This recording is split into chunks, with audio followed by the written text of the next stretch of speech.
DKM Masjid Al-Furqan UPI sekaligus pembukaan kegiatan pada sore hari ini. Kepada yang terhormat Bapak Profesor Dr. Haji Edi Suresman MAG, kami persilakan.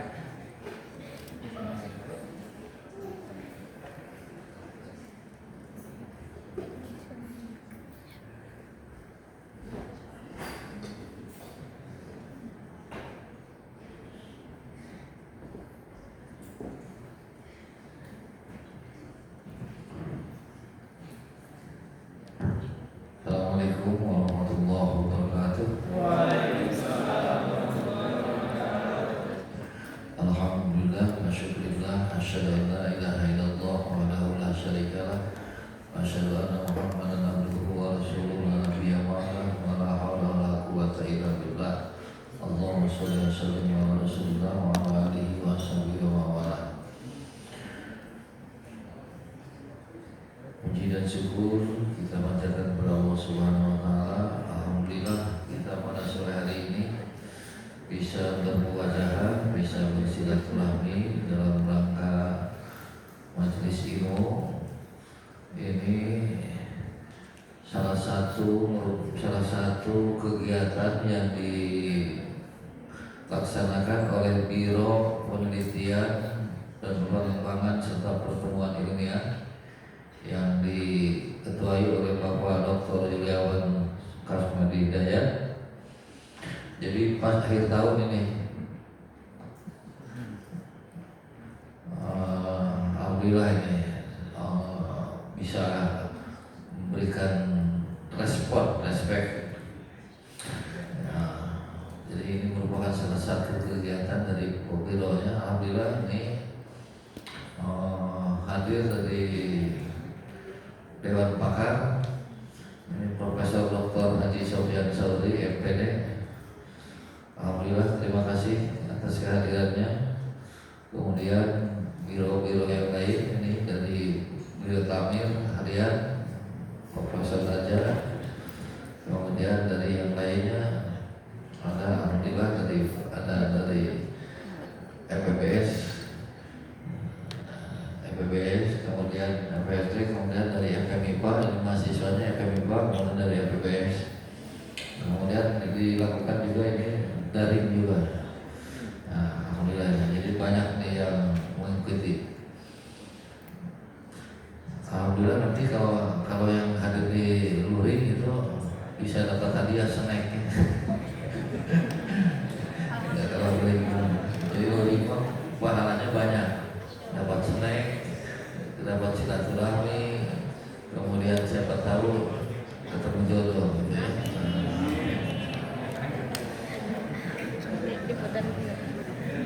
Ini terima kasih kepada Pak Dr. Khalid Al-Haras ini yang mempunyai ide gagasan tentang sekularisasi dan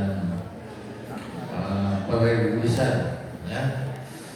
Beliau yang menulis bukunya. Kemudian terima kasih kepada Tribun Bahas yang telah bersedia membahas buku ini, Profesor Dr. Haji Juntikan Lisan MPD, kemudian Dr. Haji Mat Ali MA. Terima kasih atas kesediaannya. Mudah-mudahan ini bisa memberikan barokah dan manfaat kepada kita semua. Ya, karena tadi disuruh membuka, maka tidak panjang lebar sambutan dari saya, cukup. Marilah kita buka acara ini dengan sama-sama mengucapkan basmalah. Acara bedah buku sekularisasi dan perregusan dibuka. Krek. Assalamualaikum warahmatullahi wabarakatuh.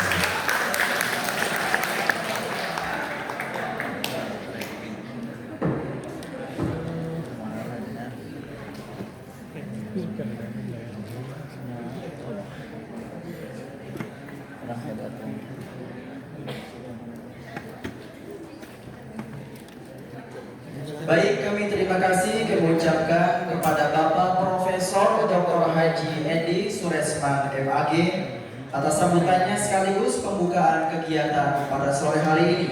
Semoga menjadi motivasi dan penguat bagi kita semua. Acara selanjutnya yaitu pembacaan CV moderator. Sebelum memasuki sesi inti, izinkan kami membacakan CV moderator yang akan membantu jalannya diskusi hari ini. Insya Allah dengan tertib, ilmiah, dan tetap hangat. Demikian CV dari moderator kami. Bapak Dr. Budiana MPD, lahir di Sumedang. Sebagai Ketua Litbang DKM Masjid Al-Furqan UPI periode tahun 2027 dan juga sebagai Wakil Dekan Kemahasiswaan dan Kemitraan FPOK UPI. Demikian CV moderator kita pada sore hari ini. Acara selanjutnya yaitu pembacaan CV penulis buku yang akan disampaikan langsung oleh moderator yang terhormat Bapak Dr. Dian Budiana MPD. Kepada beliau kami persilahkan.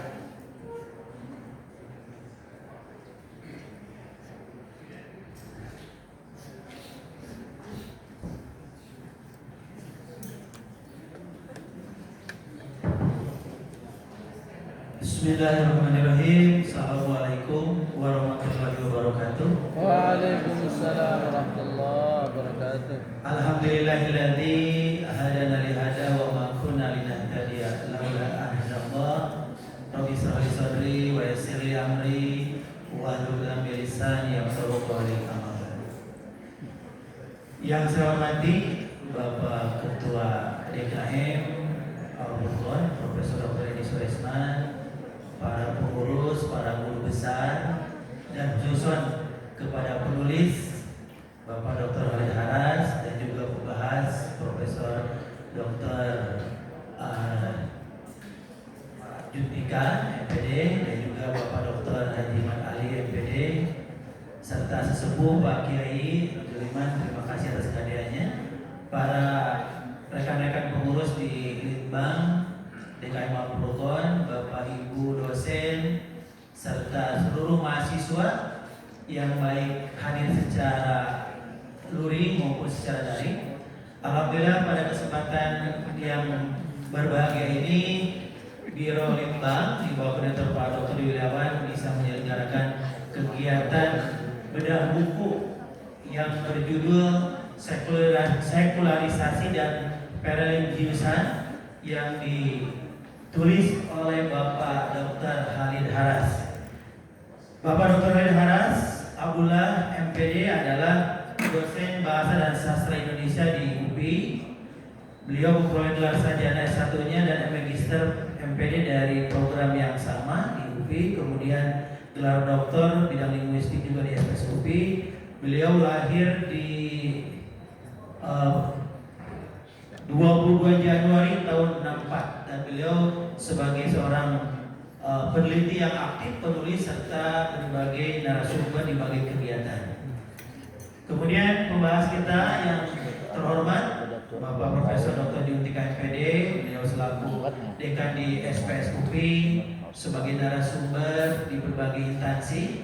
Terima kasih Prof. Jutika sudah bersedia hadir.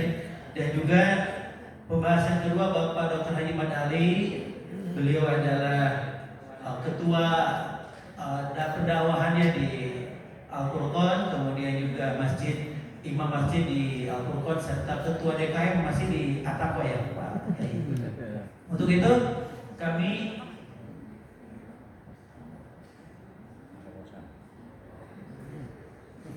mohon izin ada request agar lebih hikmat karena tadi Pak Ustadz sedang ada tugas mengajar dulu sehingga tadi diawali dengan sambutan. Namun demikian sebelum kita lanjut ke acara yang utama, kami undang Bapak Dr. Mulyana Abdullah untuk memimpin doa terlebih dahulu. Kepada Pak Dokter dipersilakan. Bismillahirrahmanirrahim.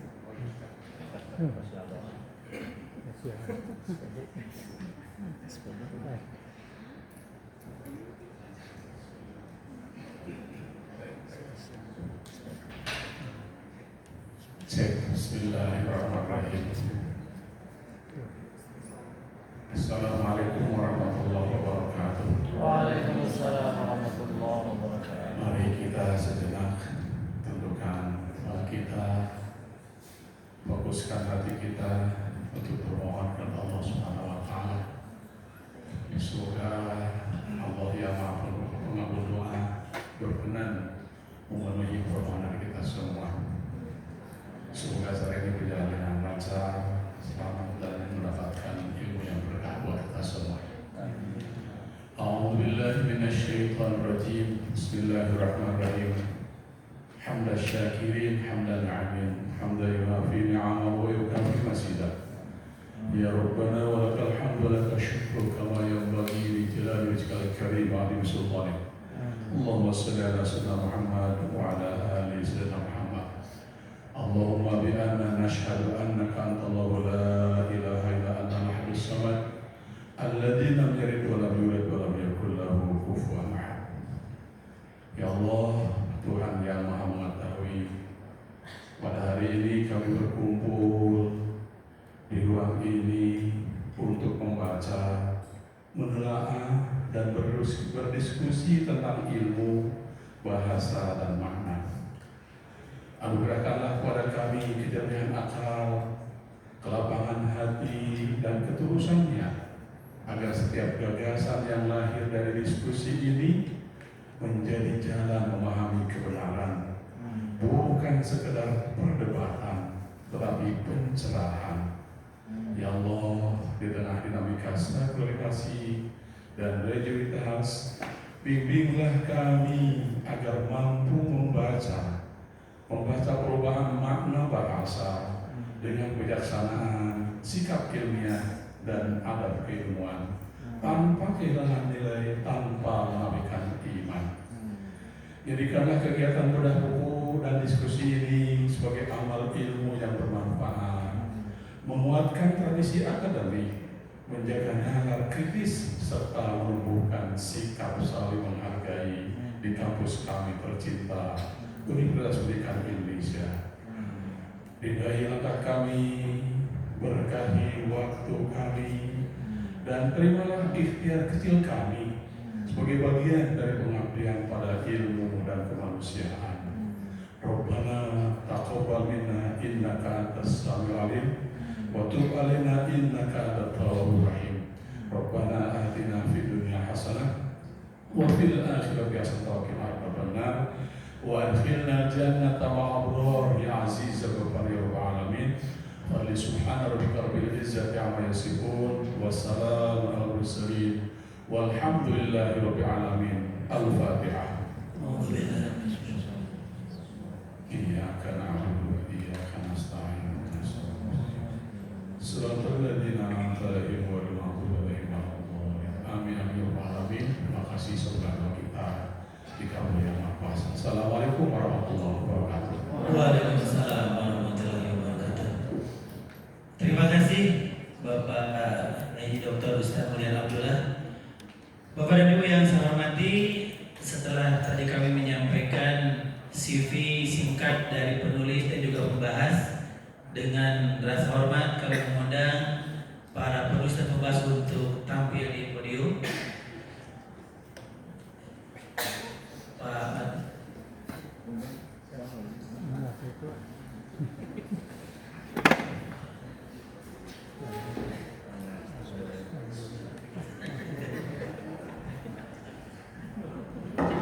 Bapak Ibu yang saya hormati, buku sekularisme dan religiusan ini mengulas aspek linguistik, tidak hanya mengulas aspek linguistik Belanda, tetapi juga mencoba menggali dinamika sosial, ideologis dan kultural yang terkandung dalam perubahan makna tersebut yang berlangsung di tengah masyarakat Indonesia modern yang maju dan dinamis. Oleh karena itu, kiranya ini sangat penting untuk kita simak bersama. Tanpa lebih panjang lagi, kami undang Bapak Dr. Khalid Aras Abdullah untuk menyampaikan paparan kurang lebih 25 menit, Pak. Sebelum dibahas oleh kita bersama. Kepada yang terhormat Pak Melis dipersilakan.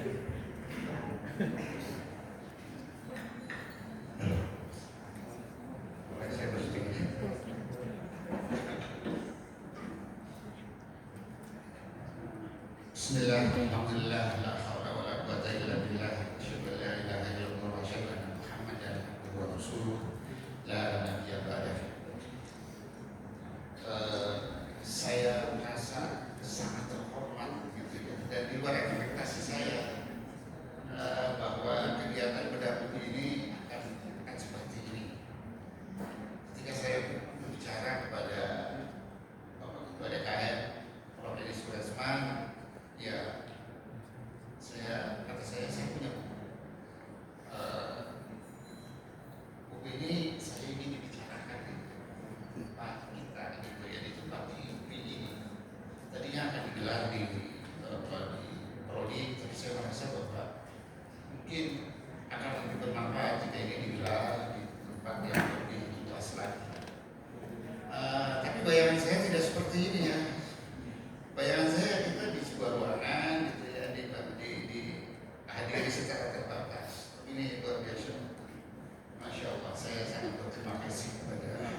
Asbabun Nuzul terbitnya buku ini ya memang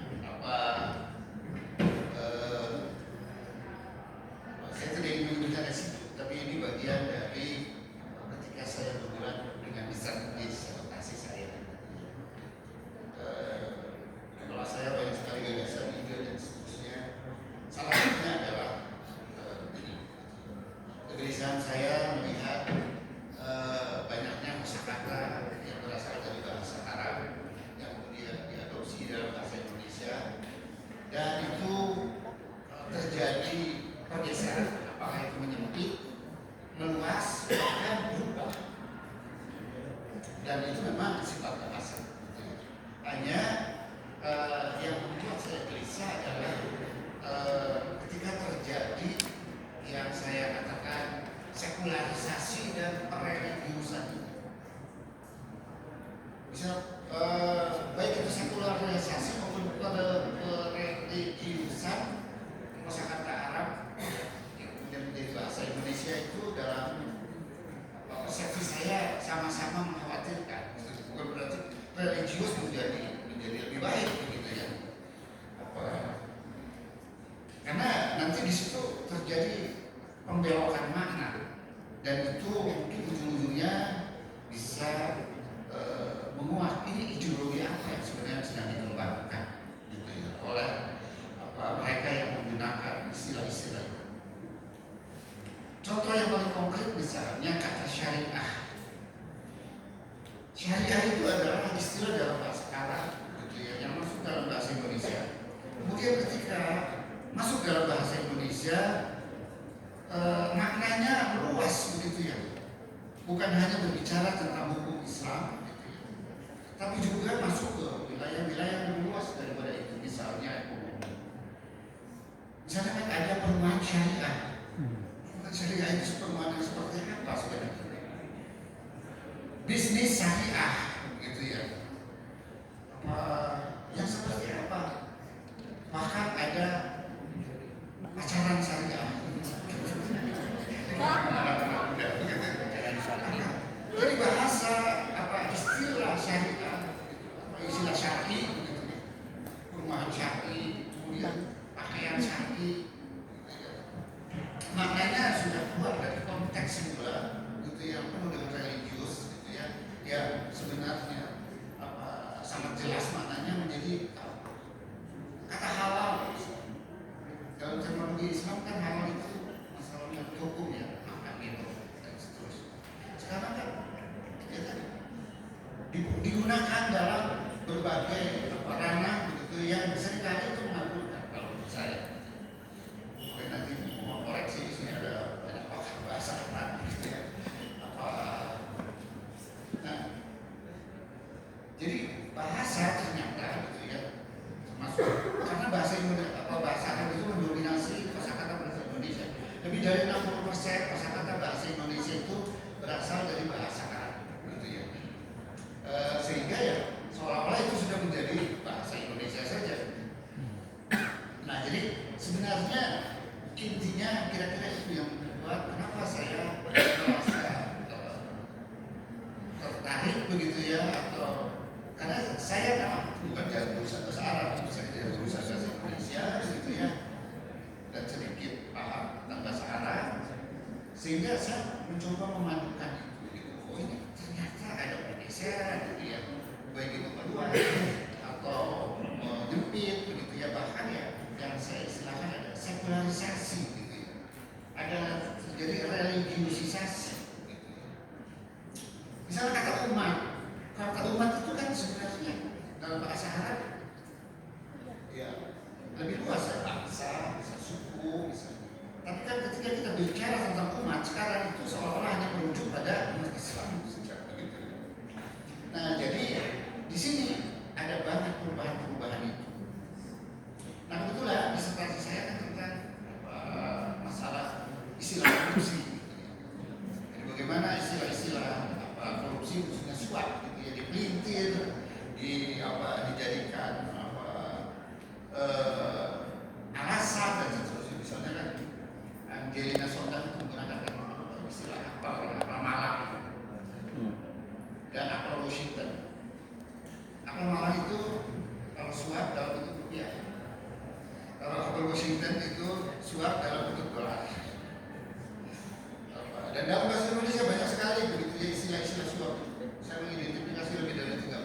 multidisipliner. Jadi saya tidak menggunakan hanya satu kajian, saya menggunakan analisis semantik kognitif, saya menggunakan pragmatik, saya juga menggunakan AWK begitu ya. Jadi saya menggunakan pisau bedahnya itu dari berbagai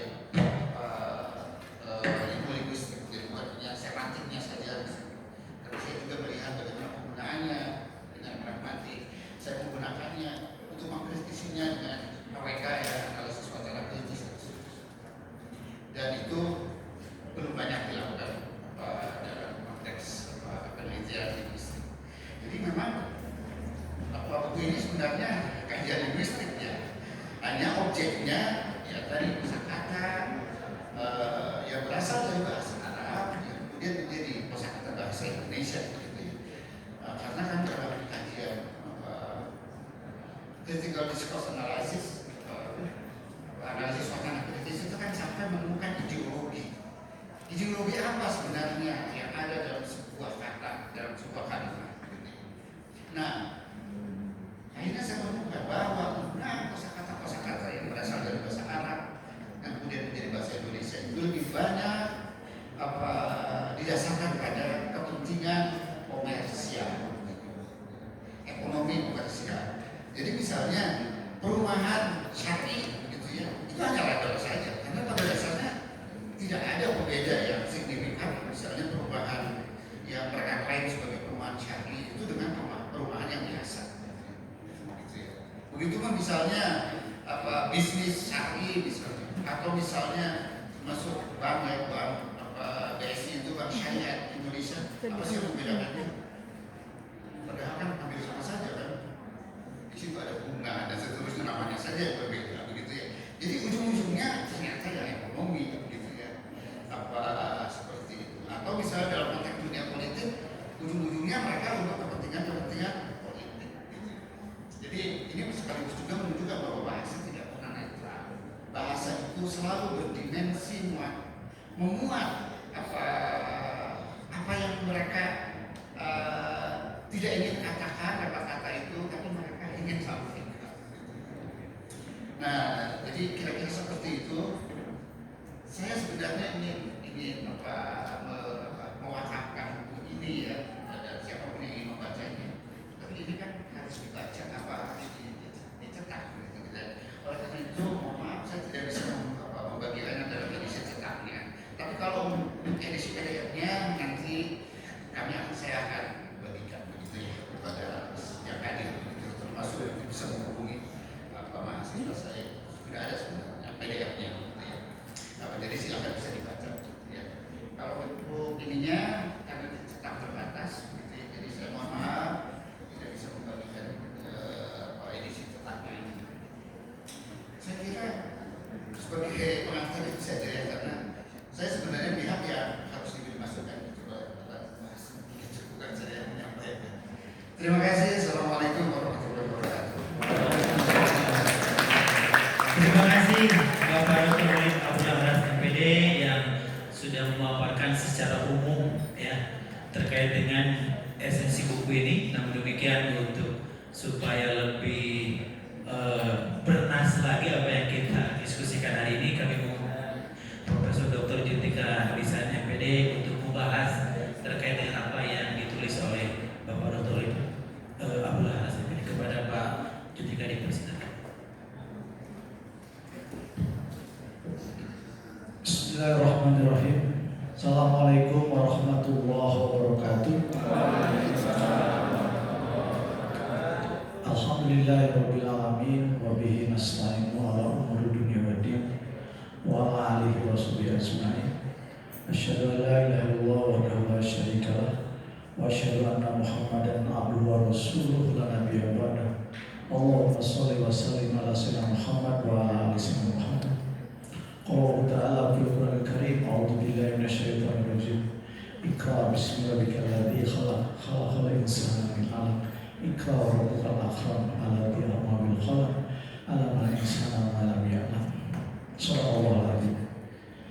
Yang saya muliakan para pengurus DKM Al-Furqan, kampus yang religius, ilmiah, edukatif. Yang saya muliakan rekan-rekan hadirin yang hadir memenuhi undangan dari bedah buku ini, membahas ya Pak Dr. Ahmad Ali, kemudian penulis yang luar biasa ini Pak Dr. Khalid Muhammad. Para hadirin dan ini tentunya moderator yang luar biasa, terima kasih atas undangan kepada saya, khususnya ini terkait membahas ya tulisan Dr. Khalid Abdullah Harahas SPD. Beliau datang ke kantor saya untuk meminta membahas. Dikira saya membahas tentang disertasi yang saya uji gitu ya. Kan yang diuji itu tentang korupsi gitu ya. Di bukunya ternyata lebih dasar lagi tentang eksploitasian religius. Setelah saya baca ini ada 7 bab, yang di dalamnya diawali dari konsep tentang apa itu sekularisasi, apa itu religiusan, dan dibahas juga dari ilmu bahasa ya, linguistik, ada pergeseran makna dari yang sesungguhnya menjadi tadi yang ada dikembangkan sesuai dengan interpretasi dan konteks serta ideologi serta kepentingan. Akhirnya diakhiri dengan refleksi, di akhir refleksi. Jadi saya sangat detail membaca buku ini.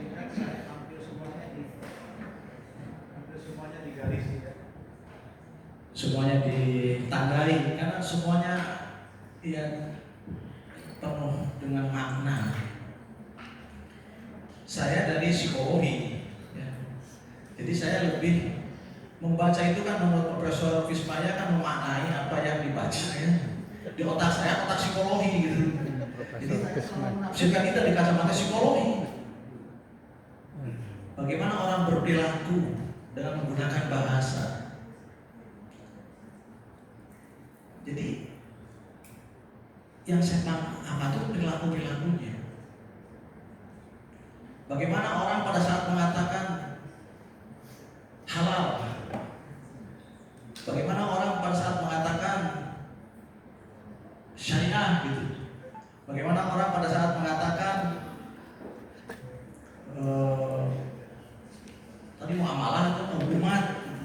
Jadi gerak-geriknya itu yang saya pelajari. Nah itu namanya psikolinguistik. Nah dari kacamata dakwah, lain lagi gitu. Apapun buku ini saya katakan ini dakwah yang luar biasa. Tepuk tangan. Jadi secara tidak langsung maupun langsung, Pak Dr. Khalid Abdullah Harahas SPD ini sudah berdakwah yang luar biasa. Bagaimana orang kan penasaran, akhirnya mencintai bahasa Arab. Ujung-ujungnya mau disekularisasikan maupun dikembangkan, bagi saya nggak ada masalah. Yang penting orang sudah cinta dulu gitu. Dan saya termasuk yang mencintai ya. Dulu cinta, sekarang lebih cinta lagi. Oh ternyata dahsyat sekali buku ini. Jadi kalau nggak dibaca sayang. Jadi saya promosikan saja buku ini. Karena beliau ya alumni SPS, prodinya linguistik. Dan linguistik itu adalah salah satu prodi di UPI yang termasuk prodi yang masuk kepada ranking dunia. Tepuk tangan lah.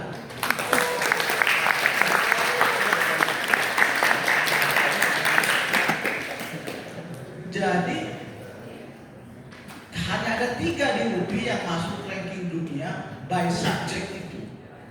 1 linguistik, 2 pendidikan, yang ketiga bahasa Inggris. Berikan bahasa Inggris. Tiga. Jadi linguistik itu kan bicara tentang ilmu bahasa ya. Di dalamnya bahasa Arab, bahasa Inggris, itu semua ilmu bahasa ya. Makanya ini di sini ada pergeseran makna ya, nggak ada masalah. Nah, yang penting ilmu bahasa gitu ya. Mau strukturnya, mau maknanya, mau apa pragmatiknya apa, kemudian mau konteksnya seperti apa ya nggak ada masalah. Bagi saya dakwahnya itu yang paling penting. Karena sehebat apapun banyak bahas apa ya yang dibaca, kalau tidak ditulis ya tidak terikat. Walaupun kita banyak membaca, kalau kita tidak menulis, maka pengetahuan kita itu tidak personalize, tidak mempribadi. Makanya seorang ilmuwan harus membaca dan menulis. Dan Pak Khalid ini sudah membuktikan setiap statement dianalisis dengan menggunakan buku-buku referensi yang luar biasa, baik dari Barat maupun dari Indonesia. Bukan ada.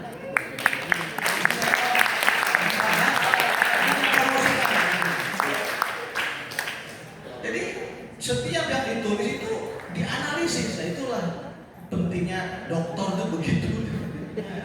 Jadi dokter itu memang luar biasa menganalisisnya. Bayangkan dari kata-kata halal itu bisa bergeser di apa ya, disekularisasikan ya. Jadi luar biasa.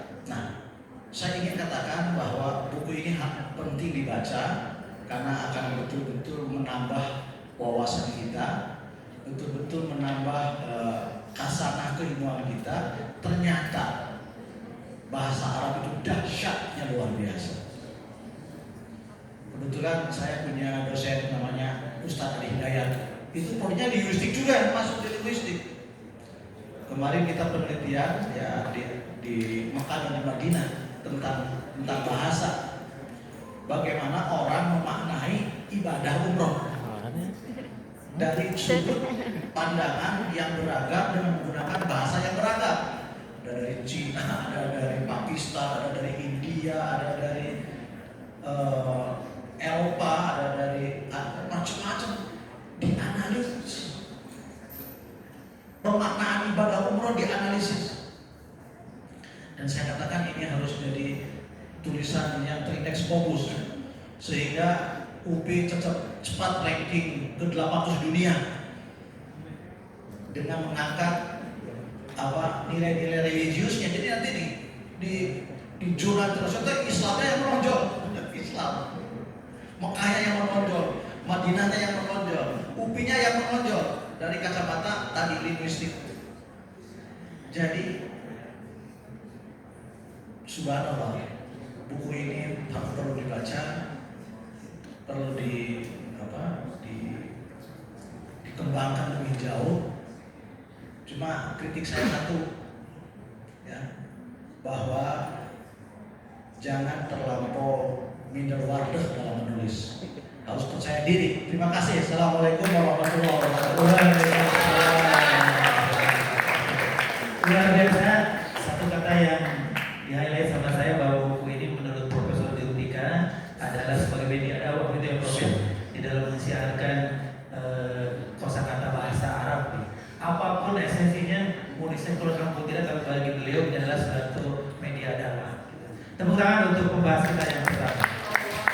Selanjutnya kami kepada Haji Ahmad Ali untuk membahas dari perspektif dosen bahasa Arab ya. Kalau tadi kan dari perspektif orang psikologis, kepada Bapak Dr. Haji Ahmad Ali dipersilakan. Bismillahirrahmanirrahim. Assalamualaikum warahmatullahi wabarakatuh. Daun salam belum cerme, menjawab salamnya belum ramai. Assalamualaikum warahmatullahi wabarakatuh. Waalaikumsalam.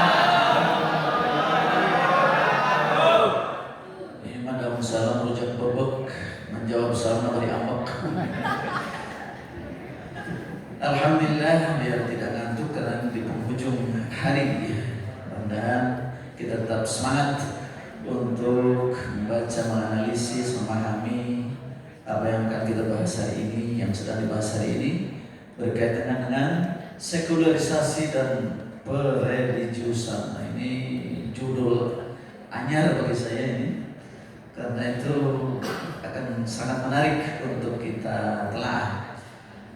Jadi sekularisasi ini konteksnya memang bagaimana melepaskan sesuatu dari konteks keagamaan ketuhanan ya. Artinya ada bahasa yang dicoba dinetralkan dari unsur-unsur nilai-nilai religius.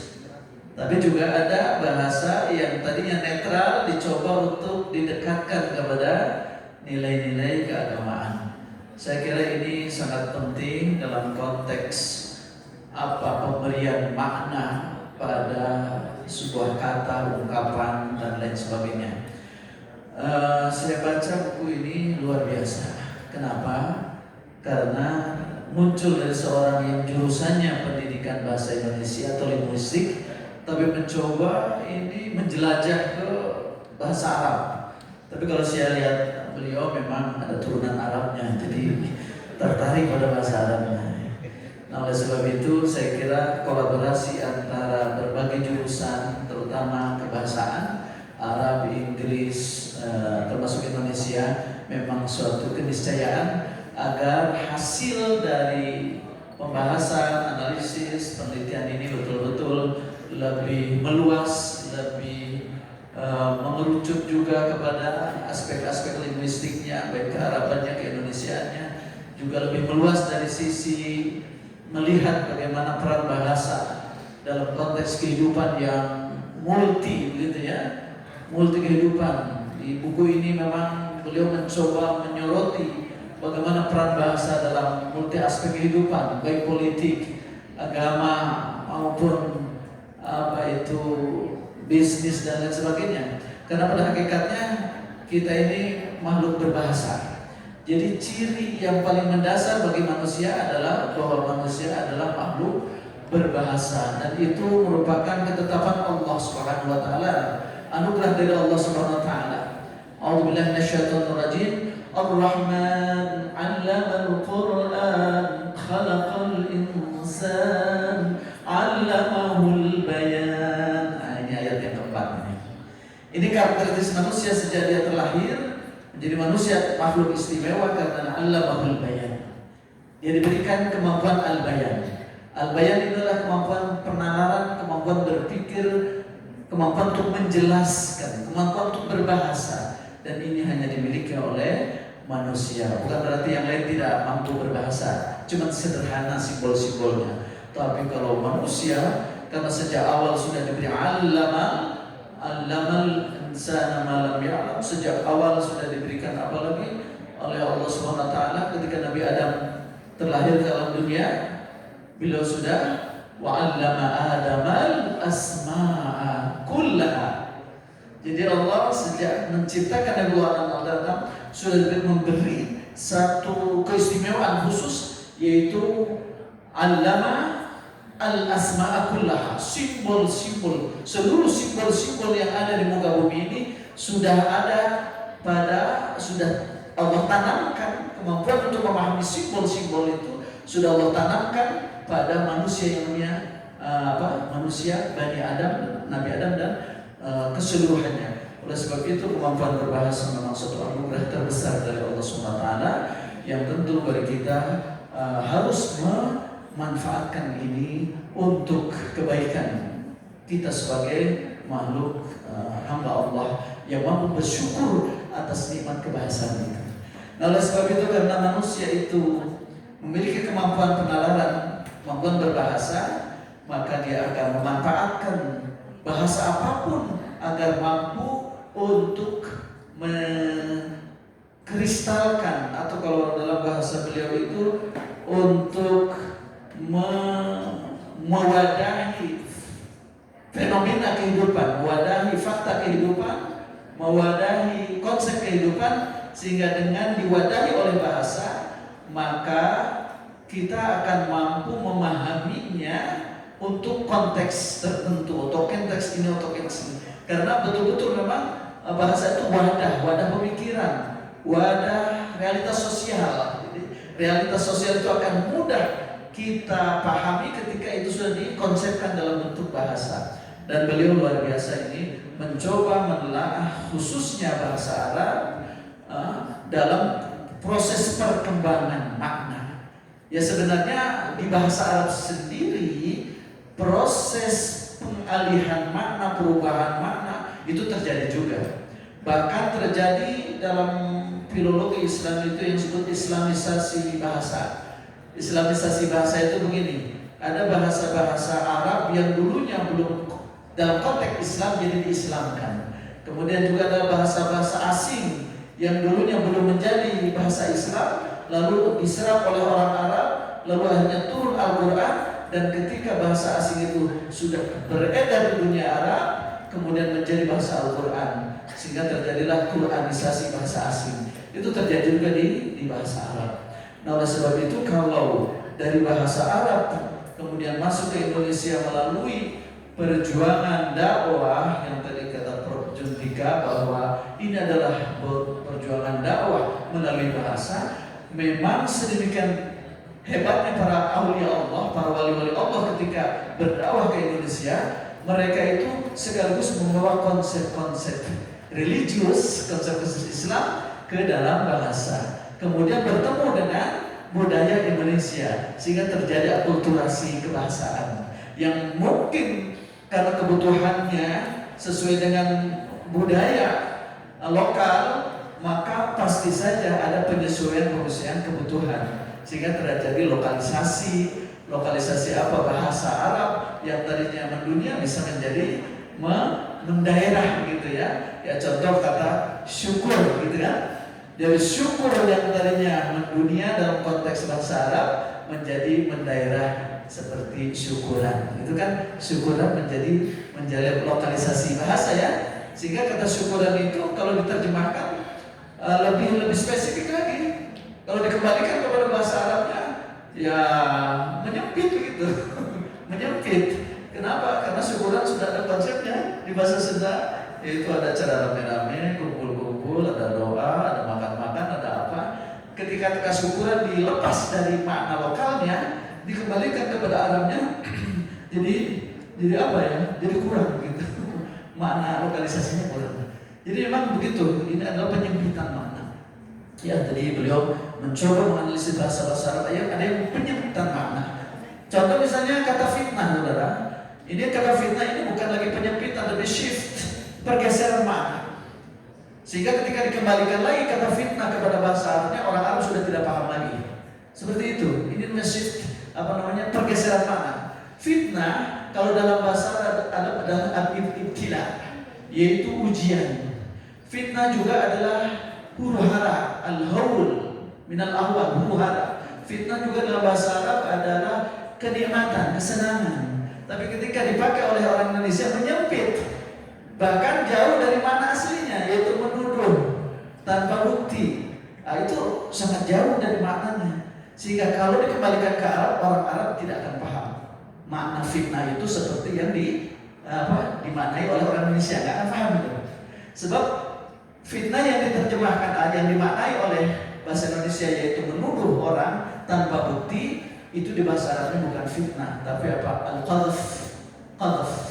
Al-qadhf. Jadi jauh sekali. Kalau kita misalnya, oh dia memfitnah saya, Syekh, jangan percaya sama omongan itu, dia memfitnah saya. Nggak mungkin kita mengatakan kepada saya, ya Syekh, wa fatanani, dia memfitnah saya. Tidak akan paham si saya itu bahwa fatanani itu memfitnah dalam makna Indonesia. Karena fitnah dalam bahasa Arab, fatanah adalah menguji, memberikan ujian. Bahkan ujian itu ada nikmat. Jadi fitnah dalam bahasa Arab itu ada kenikmatan. Ada kenikmatan juga disebut fitnah. Contohnya apa? Innama amwalukum wa auladukum fitnah. Sesungguhnya hartamu dan anakmu adalah fitnah. Sehingga kalau nanti dimaknai dengan fitnah makna Indonesia, nggak nyambung gitu. Misalnya gini, sesungguhnya hartamu dan anakmu adalah tuduhan kepada sesuatu yang tidak terbukti, kan nyambung gitu. Kemudian kan, wa nabluukum bil sungguh kami akan menguji kamu dengan fitnah. Nah, fitnah ini kalau maknanya dengan orang Indonesia tadi kan nyambung lagi. Sungguh kami akan menguji kamu dengan keburukan dan kebaikan. Fitnah sebagai tuduhan bagi orang yang tidak melakukannya, kan tidak nyambung. Jadi kata fitnah dikembalikan ke Al-Quran saja sudah tidak nyambung.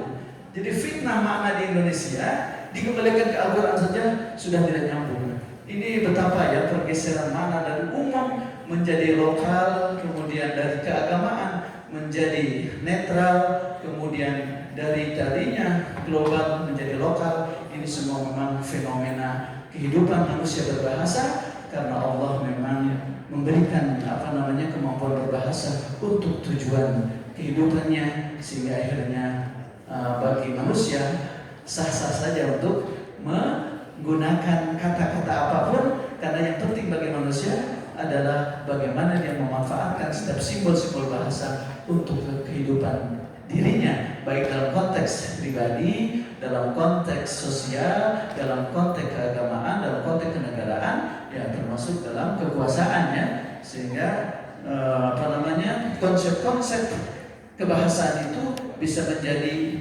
titik ya penentu bagaimana manusia itu bahkan sampai pada tingkat pengadilan atau tingkat hukum itu sangat penting sekali memastikan tentang makna yang berbeda-beda tadi. Seperti tadi syariah makna dasarnya adalah dari jalan menuju air, tadinya begitu dalam bahasa Arab. Jadi syariah itu jalan menuju air tadinya begitu. Tiba-tiba diislamisasi gitu ya, diislamisasi gitu. Jadi dari alatnya asalnya jalan menuju air, lalu diislamisasi menjadi sebuah perundang-undangan ya, yang berdasarkan pada aturan-aturan Allah. Itu kan berubah itu dari yang tadinya ya nggak ada kait-kaitan, tapi kalau ditelusur makna dasarnya ada sih.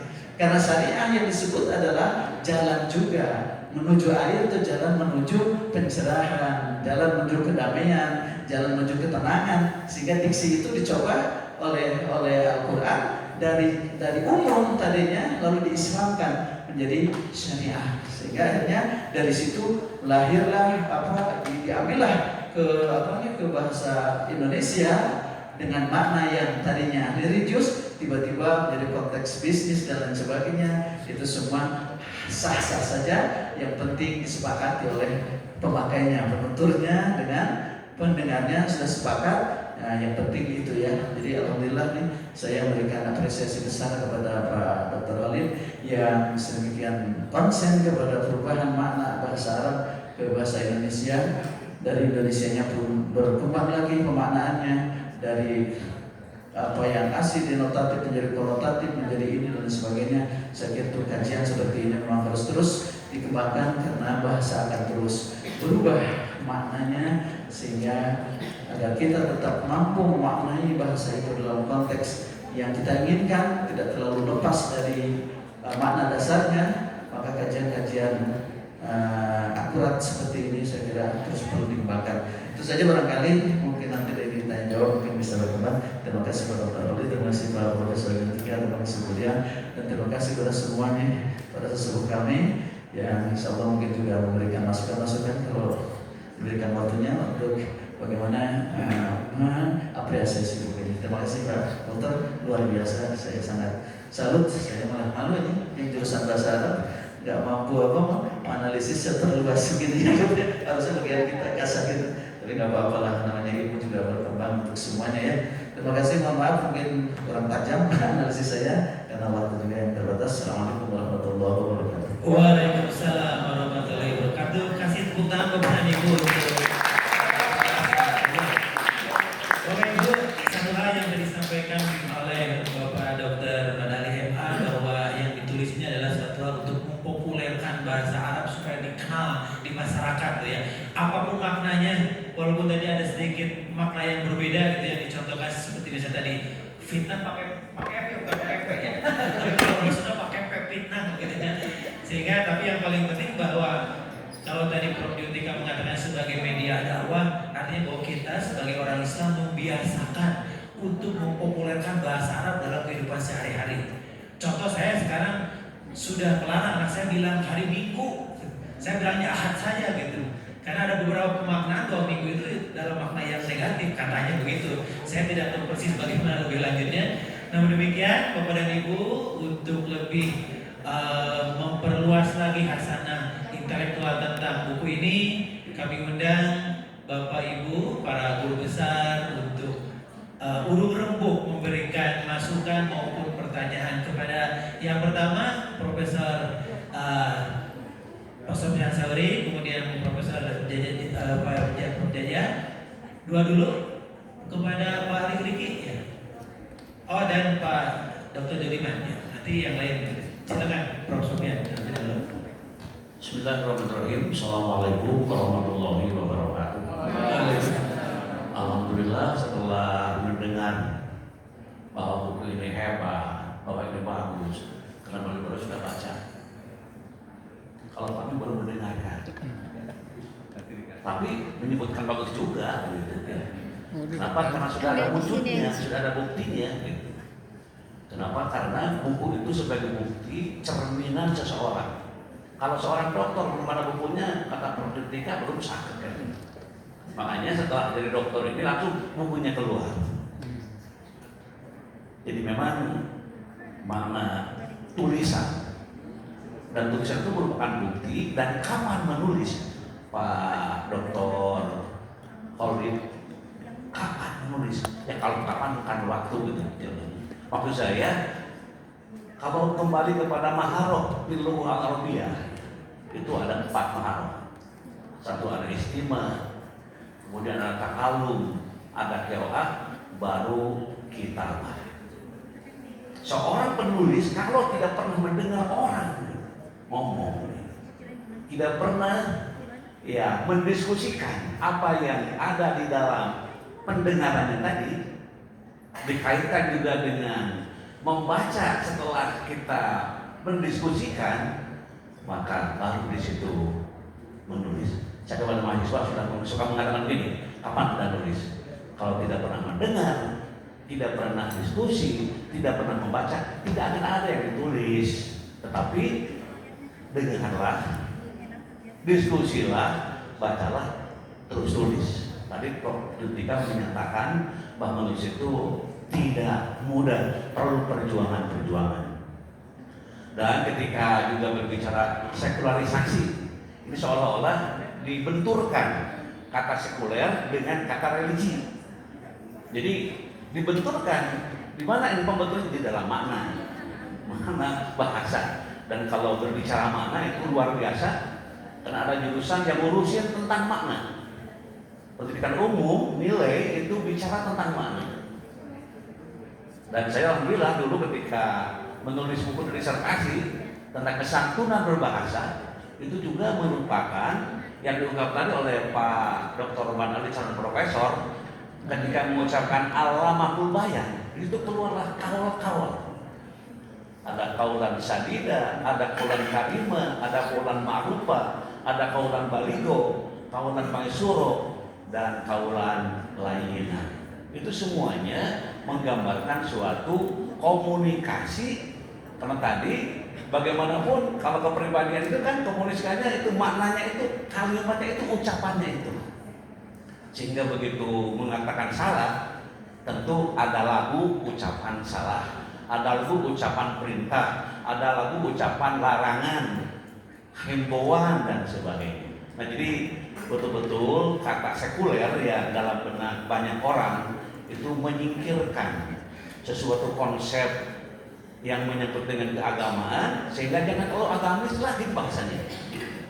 Sehingga kata-kata akhlak saja dulu pernah dibincangkan di dalam undang-undang pendidikan nasional kalau tidak salah, untuk ditandatangani oleh seorang penguasa gara-gara ada kata akhlak. Dan saat itu mungkin belum ada penggeseran makna. Padahal akhlak itu kan perbuatan spontanitas yang dilakukan tanpa dipikirkan terlebih dahulu, itu akhlak.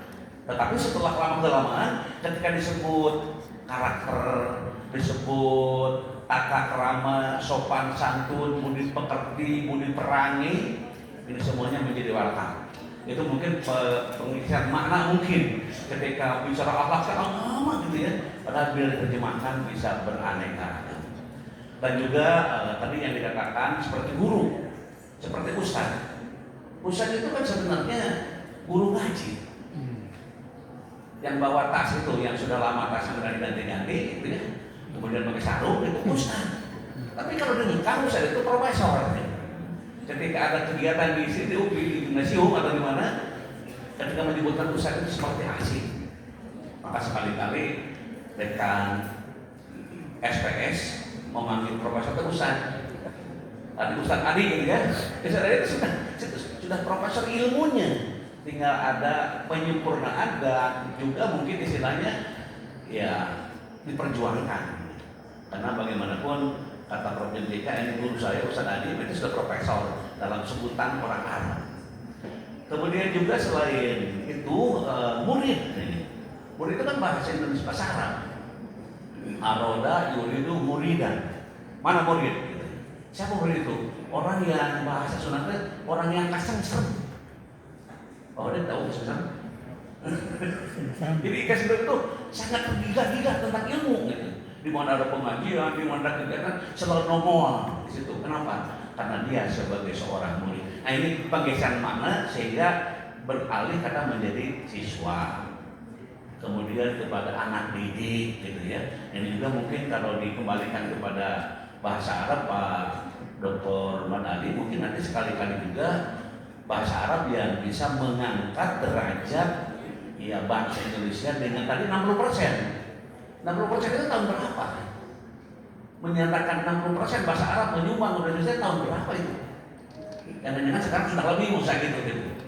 Apa sudah ada penelitian lanjutan dari 60% jumlah kata-kata yang dari Arab masuk?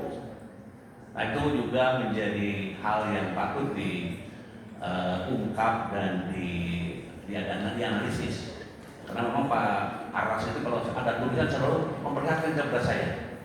Seperti ucapan begini kalau pidato ya Pak Aras, apa itu biasanya kata-kata sampaikan gitu ya, puji dan syukur gitu. Kemudian ada kata-kata selanjutnya salawat dan salam aku sampaikan kepada Rasulullah gitu ya. Kata Pak Aras itu salah kalimatnya. Makanya kita punya salam gitu kan, punya salam ke Allah. Artinya semoga Allah menyampaikan salam kepada Nabi Muhammad. Nah kalau ada di parkir itu Pak diskusi itu dengan saya. Pokoknya setiap ketemu ini dulu. Jadi Pak Aras itu memang orangnya gigih, orangnya telaten, teliti, dan memang ini salah seorang dokter yang masak dalam keilmuan walaupun agak lama jadi dokternya kira-kira begitu ya. Kenapa? Karena memang untuk kematangan. Kalau mau bilang Assalamualaikum warahmatullahi wabarakatuh. Waalaikumsalam. Luar biasa Prof. Biasori. Dan bukan pertanyaan tapi satu apresiasi kepada Pak Murid ya. Jadi walaupun beliau belum baca tapi percakapan kepolitikan untuk mewadali bukunya bagus ya kan bagi beliau daripada diceritakan yang ditulis ya Prof ya gitu ya. Bapak Ibu selanjutnya kami undang Prof Jaja ya, mohon maaf ini karena waktu terbatas walaupun kami juga sangat luar biasa ini beberapa tapi mohon juga dipersingkat kepada Prof Jaja, dipersilakan. Terima kasih. Assalamualaikum warahmatullahi wabarakatuh. Waalaikumsalam. Singkat saja, jadi saya mengapresiasi karya yang sangat membanggakan ini. Ada beberapa pertanyaan. Yang pertama tadi terkait yang sudah sedikit disinggung oleh Prof. Sofyan bahwa sumbangan bahasa Arab ke bahasa Indonesia itu di atas 60%. Apakah itu sudah ada penelitiannya dan berapa jumlah kira-kira kata dalam bahasa Indonesia yang totalnya dan nanti persentasenya lebih kelihatan dari situ. Mungkin perlu informasi lebih lanjut karena itu sangat berarti ya bagi kita kaum muslimin yang menggunakan bahasa Arab dalam kegiatan sehari-hari, sholat bahasa Arab, Al-Quran bahasa Arab, bahasa Arab berfungsi Islam dalam bahasa Arab.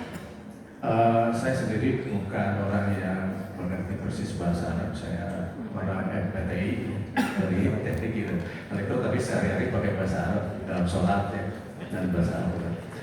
Ada sebuah kata yang sering saya temukan, misalnya ini masjid. Masjid itu kalau saya lihat wajarnya kan dari sajadah, sajadah ya sujudan atau sajadatun ya masdarnya, sajidun masjid, musjadun kan itunya isim makanya di masjid, isim jamannya masjid ya. Terus nanti isim alatnya juga tidak masjid gitu ya. Jadi tapi kita sehari-hari istilahnya kok masjid gitu. Padahal kalau dilihat dari wajan dan sajadah yasjudu itu tidak ada masjidnya gitu. Tapi di kita tempat ibadah itu jadi masjid gitu ya. Itu sudah jadi bahasa Indonesia ya. Masjid kita mengenal masjid.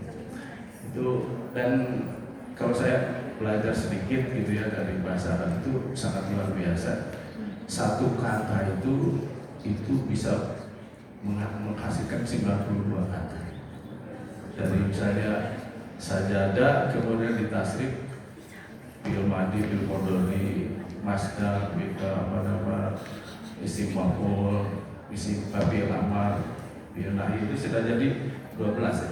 Dari bil madi terurai menjadi huwa hum ya hum itu 14. Kalau dijumlahkan itu dari satu kata itu bisa sampai menjadi 92 bentukan.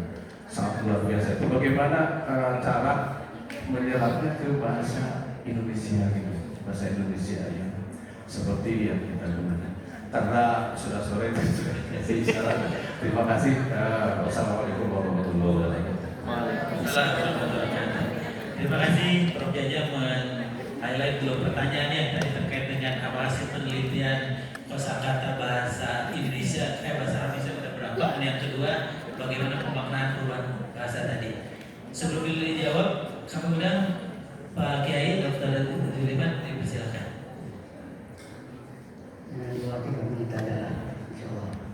Terima kasih. Assalamualaikum warahmatullahi wabarakatuh. Waalaikumsalam. Saya banyak berbahasanya, jadi saya ingin mencoba barangkali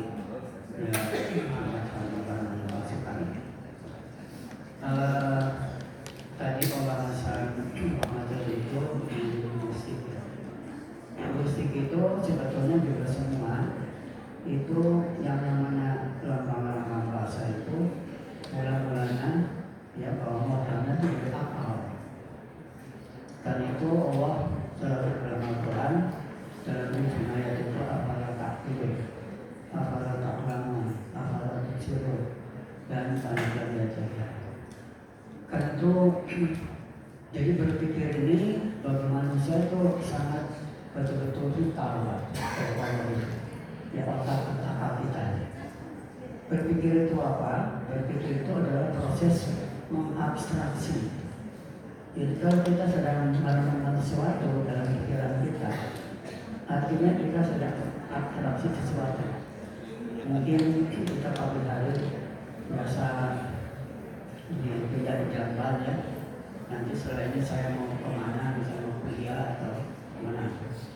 Nah, jadi inilah kan proses abstraksi inilah perlu ya dilambangkan, dituliskan, digambarkan, dimatakan dengan lambang-lambang bahasa, baik berupa suara ataupun lambang-lambang yang lainnya. Salah satu contoh yaitu bahwa kita mengamati apa yang terjadi di negara presiden dan juga wilayah kita sedang terkena musibah, itu bagi kita itu dapat memahami. Itu padahal kita hanya melihat ya di televisi atau di komunikasi yang lain. Nah, di sini adalah kehebatan manusia itu Pak. Karena apa? Kita bisa mengabstraksi apa yang ada di kita. Hewan seperti contohnya sapi atau kerbau tidak bisa mengabstraksi sesuatu ya, karena tidak diberi akal oleh Allah. Jadi kalau terjadi sesuatu misalnya ada musibah di Inggris misalnya, kerbau-kerbau atau sapi yang ada di kita di sini itu nggak ngerti di depan televisi itu apa itu. Inilah kehebatan manusia yang diberikan oleh Allah itu dengan suatu akal kita.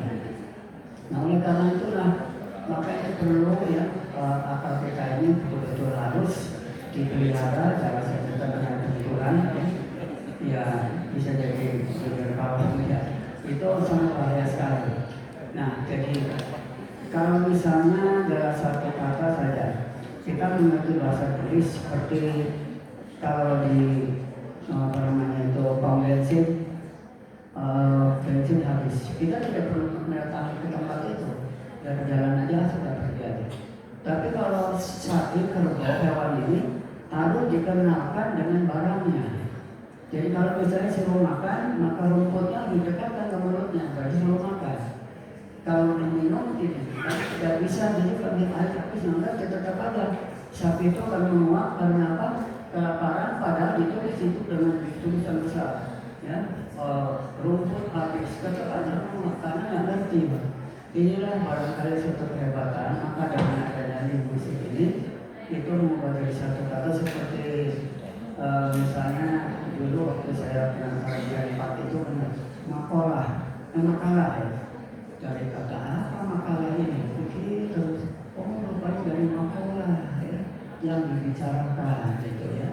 Dan kita biasanya kurang ini itu dalam apa namanya proyek ini misalnya kita itu kalau menemukan torot jadi melarat ya, satu jadi perlu dan itu penelitian mahasiswa bahasa Arab yang satu itu biasanya banyak sekali yang ya itu bagaimana translasi dari bahasa Arab ke dalam bahasa Indonesia itu kurang lebih yang pernah dilakukan kurang lebih dari 300 miliar lebih dari itu. Jadi kalau ada kamus misalnya di kamus lengkap itu sebetulnya tidak betul ya, kalau tidak ada kamus yang lengkap. Makanya tiap tahun itu seperti Monjin itu selalu berubah-ubah, tambah lagi. Sudah barangkali sekali lagi sebulannya bahwa adanya ini musik itu juga suatu ya ilmu yang perlu kita dalami sehingga ya kita betul-betul dapat memahami dari satu kata atau satu bahasa kepada bahasa yang lain. Terima kasih. Assalamualaikum warahmatullahi wabarakatuh. Waalaikumsalam warahmatullahi wabarakatuh. Kemudian Pak Malik untuk menanggapi beberapa pertanyaan dan masukan dari kepada Pak Riti. Halo, baik.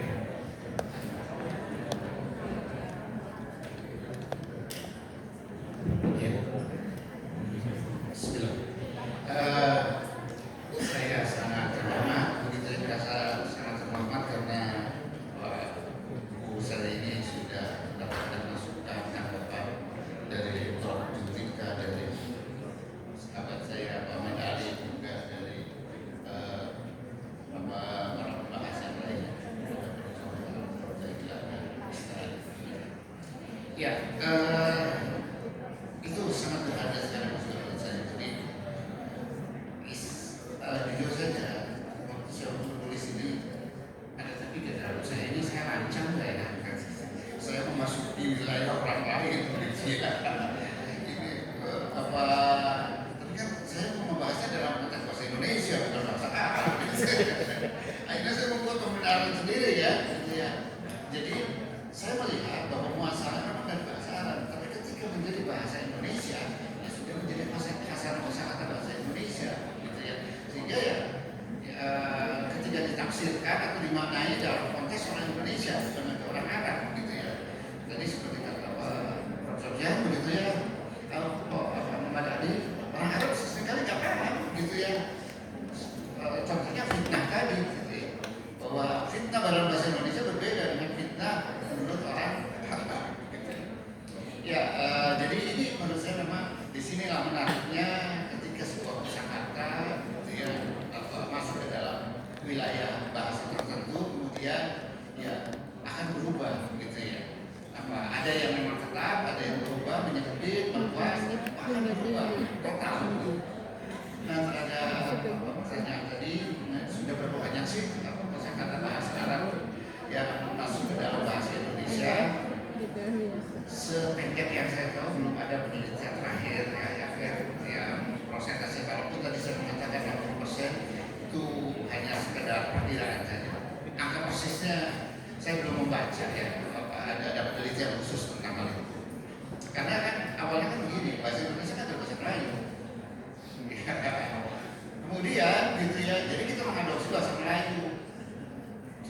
menjadi bahasa Melayu cukup banyak. Kemudian ketika menjadi bahasa Indonesia, yang mempengaruhinya bukan hanya bahasa Arab, tapi bahasa Inggris justru yang sekarang lebih dominan, gitu ya. Mempengaruhi kosakata bahasa Indonesia, ya karena maksudnya teknologi dan yang lainnya, gitu ya. Jadi kosakata bahasa Arab mungkin mandek, selesai, begitu ya. Mungkin lebih banyak sekarang istilah-istilah kita lebih banyak seperti umroh atau haji misalnya. Tapi itu pun tidak meluas. Kalau dulu bahasa Melayu itu identik dengan bahasa Arab, gitu ya, karena besar sekali. Tadi Profesor saya bisa mengatakan Ustadz, justru orang Ustadz itu kan sebenarnya bukan bahasa Arab ya, bahasa Persia yang kemudian masuk ke dalam bahasa Arab. Orang Arab bisa menyebutnya kalau guru itu mu'allim, gitu ya. Dan dalam konteks bahasa Melayu, Al-Zafran Suri, misalnya itu disebutnya mu'allim, gitu ya. Syekh Masyurkati misalnya, diri Amin Syekh itu mu'allim, disebutnya mu'allim Syurkati, begitu, bukan Ustaz. Bahkan sekarang itu Ustaz, apapun itu justru terjadi penyempitan makna. Kalau menurut saya, Ustaz itu guru ngaji, hanya sekedar guru ngaji gitu ya. Nah, jadi betul dalam konteks bahasa Arab, Ustaz itu profesor, tapi ketika ditarik dalam konteks Indonesia, jadi heboh kan? Soalnya dia profesor, bukan dia itu Ustaz. Nah, kalau yang mendekati kosakatanya kan mu'allim, jadi alama kan, gitu ya. Dia pengajar. Nah, jadi kalau menurut saya ini memang medan penelitian yang sangat menarik begitu ya. Makanya para mahasiswa saya hadirkan seperti ini karena betul mereka pada saat ini belajar tentang sinimat. Jadi ini menarik, mungkin juga kita bisa nanti kolaborasi antara bahasa Arab gitu ya.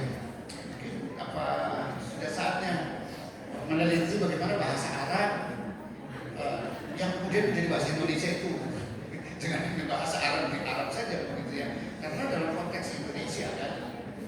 Nah jadi ini lahan penelitian yang masih rimba begitu ya menurut saya.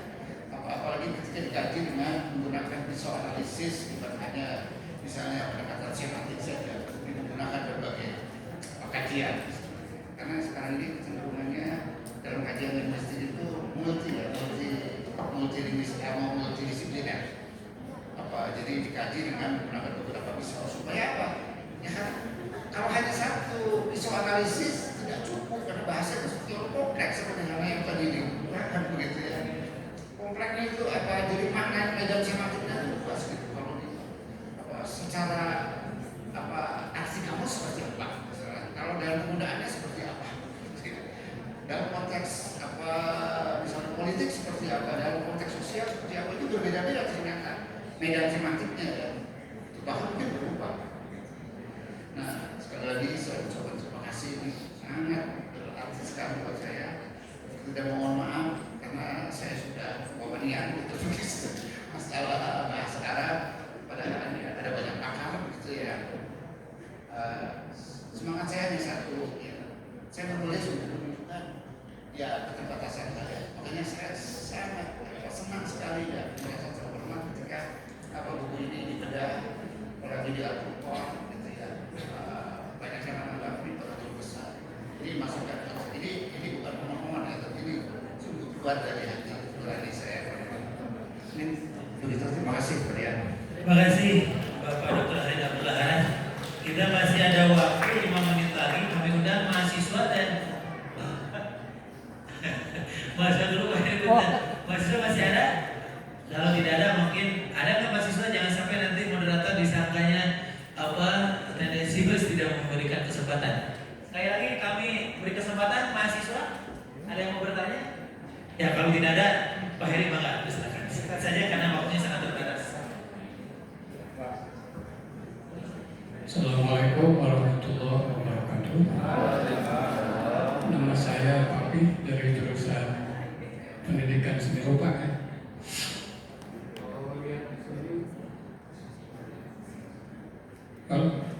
Kalau lihat di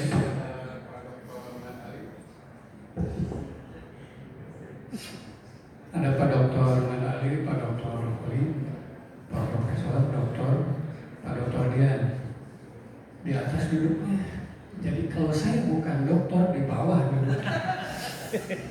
Nggak apa-apa. Sorry mahasiswanya. Jadi gini, kalau Pak Walid ini sahabat papi ya dari dulu, cuman kenapa namanya Haras? Itu memang pendapatnya suka aneh-aneh. Jadi keras ya. Pak Walid ada. Punten Pak Walid. Mengenang masa silam. Jadi ini tapi karena itu Pak teringat ada sekularisasi dan religiosisasi. Religiosisasi ini jangan-jangan ini dikaitkan dengan persoalan UPI. Jangan-jangan ya, jangan-jangan loh, bukan menuduh-nuduh, bukan. Jadi misalkan gini, kan ada tadi kata Pak Profesor UPI itu kampus apa tadi? Ilmiah, religius, edukatif. Nah, religius, UPI mengatakan kampus religius, tapi berpikir apakah itu religiusan ingin dianggap religius, maka disebut kampus religius. Padahal sekuler, misalnya maaf nih, tiba-tiba sekarang kita ngomongin persoalan apa teh, yang kalau nulis tes fokus segala lupa fokus dan sebagainya, akhirnya fokus jadi Tuhan kita. Apa itu mungkin? Kang Walid apa ada dalam benak disambut pautkan dengan UPI itu atau enggak? Gitu pertanyaannya itu aja. Mudah-mudahan iya, mudah-mudahan enggak. Assalamualaikum warahmatullahi wabarakatuh. Terima kasih. Kalau kajian dari seniman unik gitu ya, tetap tidak berpikirnya out of the box, tetap pikiran bahwa UPI sampai berpura-pura religius padahal dalam tanda kutip memang religius. Pertanyaan satu, apakah ada kaitannya dengan itu? Jawab tidak, ya. Oh begitu. Iya, bisa tidak. Saya kira karena seperti tadi dikatakan oleh Pak Jun ya, bahwa ketika kita mempersepsi sebuah istilah, sebuah kata itu kan sangat dipengaruhi oleh mindset kita. Jadi saya kira jangan tanya mindset saya dong. Anda sendiri memaknainya seperti apa begitu ya? Saya kira begitu. Nanti kita diskusi setelah selesai. Jadi intinya kembali kepada pikiran kita masing-masing. Kalau kita berpikirnya husnul, insya Allah UPI tetap religius dan mudah-mudahan selamanya begitu Pak. Jadi mudah-mudahan pembahasan ini bisa memberikan pencerahan bagi kita. Dari Pak Prof. Yutika sudah mengatakan buku ini sebagai media dakwah agar kita lebih mempopulerkan bahasa-bahasa Arab yang sudah diserap ke bahasa Indonesia, sehingga nanti gunakanlah bahasa yang lebih religius tapi tidak bermaksud ingin katakan sebagai religius. Itu yang pertama. Yang kedua, tadi juga Pak Walid mengatakan apapun jenisnya bahasa serapan itu ini dimaknai dalam konteks bahasa Indonesia ya Pak Walid ya. Jadi kalaupun tadi Pak Dr. Madali mengatakan fitnah dalam konteks bahasa Indonesia dan bahasa Arab berbeda, tapi beliau adalah pisaunya pakai pisau kacamata sebagai dosen bahasa Indonesia. Kemudian tadi Pak Dr. Madali juga mengatakan bahwa ini adalah suatu karya yang sangat luar biasa, juga diikuti dengan diperkuat oleh Prof. Sofyan Sauri, bahwa menulis itu hal yang sangat luar biasa. Kalau hanya diceritakan tidak ada bungkel karena apa problem, tetap tidak akan menjadi bermakna. Tidak akan bisa dibedah kalau hanya dalam cerita.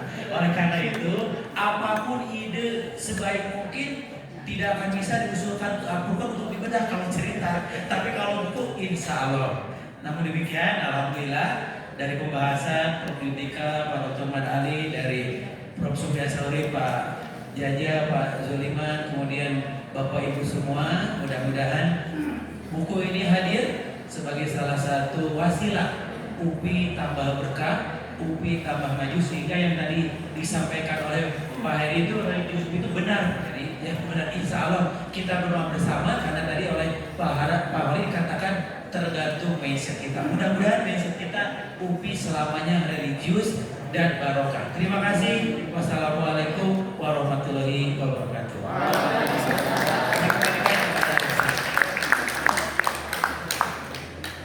Jadi begini Bapak, saya seperti saya katakan tadi, saya tidak bisa membagikan buku ini dalam bentuk print out-nya karena sangat terbatas. Tapi saya membagikan dalam bentuk PDF-nya.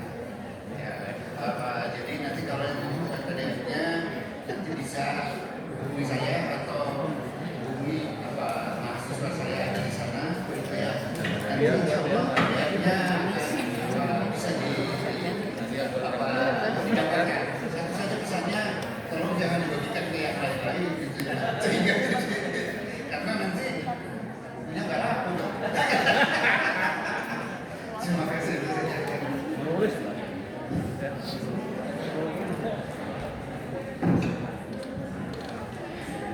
Baik, sebagai penutup rangkaian kegiatan, marilah kita abadikan momen kebersamaan ini dalam sesi foto bersama. Bagi balik bapak-bapak ataupun ibu-ibu sekalian untuk bisa foto bersama kepada bapak, silakan bapak ini. Jadi itu motornya di itu kali ya.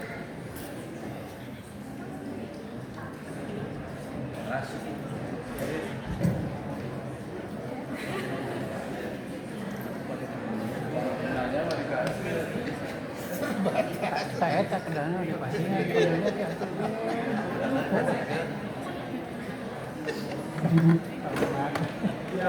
Ada jus.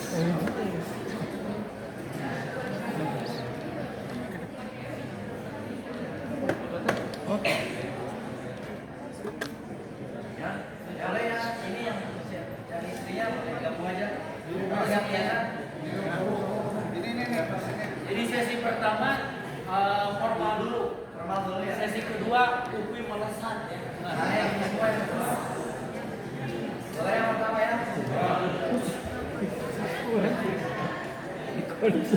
Satu, dua, tiga. UPI pos melesat semuanya. Dibelasan ya, main tangan kanan. 3, 2, 1.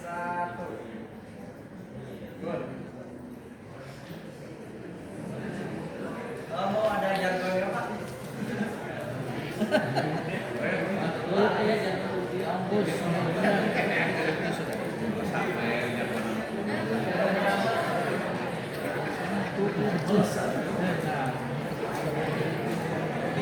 Moto. Udah putih.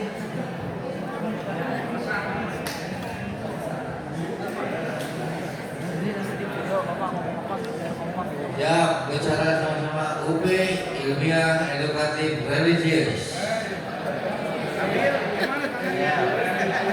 Ya, melesat UP melesat religius edukatif dan ilmiah.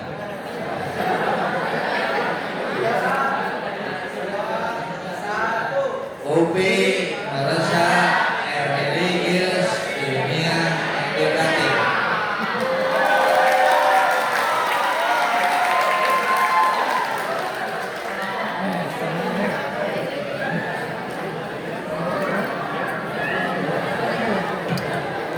Baik, rangkaian untuk hari ini kita tutup dengan ucapan alhamdulillah.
Ketua DKM, Bapak ini untuk menyampaikan sertifikat penghargaan kepada para penulis dan penulis. Yang pertama, ya, kepada Prof. Jutika terlebih dahulu.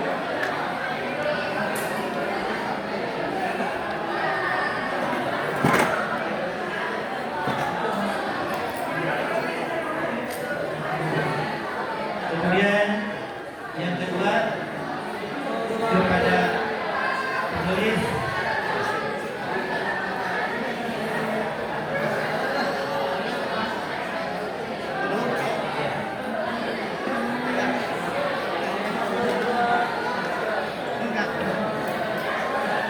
yang ketiga kepada selanjutnya para pengurus DKM kita bersama mau lapor ke Pak Rektor.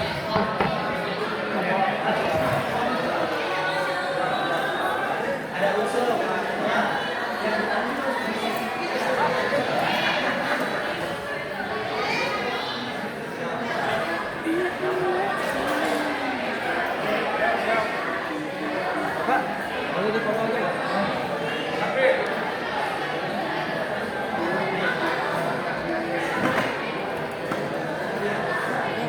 Apanya?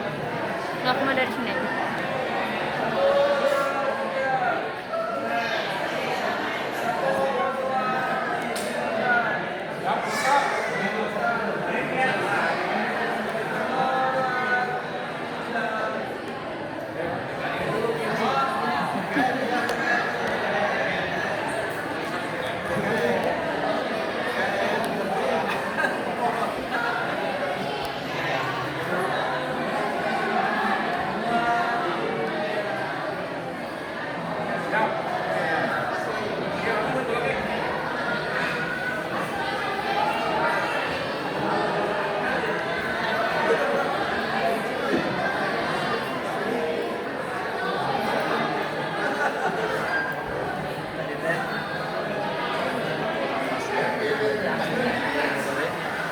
Udahan ini.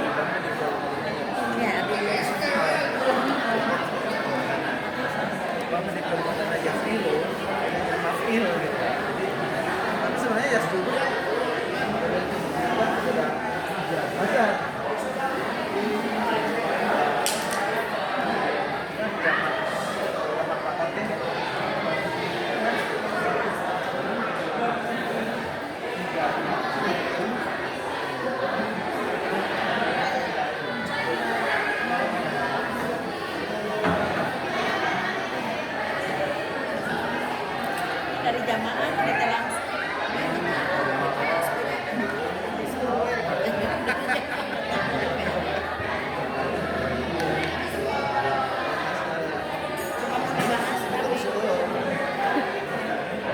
Udah ini. Foto. Foto. Ya, sendirian kita berdua sama aku. Bye bye.